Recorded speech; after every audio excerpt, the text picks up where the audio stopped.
सर्वप्रथम त्रिएक परमेश्वर पितालाई म धन्यवाद दिन चाहन्छु र साथै यसै मेरो गोठालो प्यारो अनि सुन्दर नाम हृदयको स्पन्दनमा रहनुभएका आदरणीय पास्टरबा आदरणीय पास्टर आमा एल्डरजी डेकनज्यू अनि सञ्चालक मेरो प्यारो दाजु अनमोल नेपाल लगायत आदरणीय दिदीहरू हुनुहुन्छ, आत्मिक दिदी, आदरणीय आत्मिक दाजुहरू, आत्मिक भाइ, आत्मिक बहिनी, प्रिय मित्र सम्पूर्णलाई, सम्पूर्ण यसै मेरो गोठालो मण्डली परिवारलाई म अभिषेक हमालको तर्फबाट क्रिस्चियन न्यानो अभिवादन, दुवै हातको 10 औँला जोडे क्रिस्चियन न्यानो अभिवादन। जय मसीह, जय मसीह, जय मसीह, हालेलुया, प्रेज द लर्ड, परमेश्वरको महिमा भएको होस्।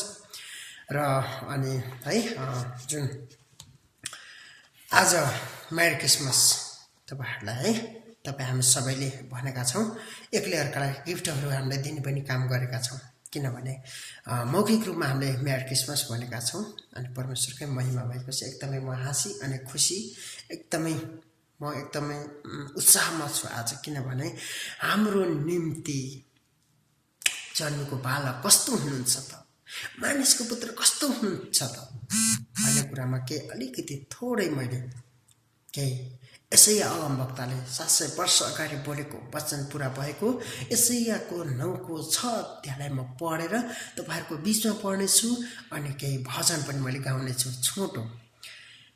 किनभने हाम्रा निम्ति एउटा बालकको जन्म भएको छ, हाम्रा निम्ति एउटा छोरो दिएको छ, शासक उहाँको काँधमा हुनेछ। उहाँ अचम्मका सल्लाहकार, शक्तिशाली परमेश्वर, अनन्तका पिता, शान्तिका राजकुमार कहलाइनुहुनेछ। हालेलुया। हेर्नुहोस् त, यसै अगमवक्ताले 700 वर्ष अगाडि पनि भनिसक्नु भएको छ। त्यो कुरा आज पूरा भएको छ। कहाँनिर पूरा भएको छ भन्दा भजन संग्रहको भजनको पुस्तकको 81 नम्बरमा हामी पढ्नेछौँ है।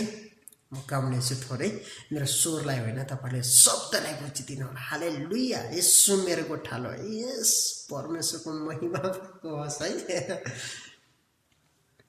येशूको नाम छ सारा संसारलाई गर्न उद्धार, दुनियाँमा आई क्रुसैमा चढी देखाए आफ्नो प्यार,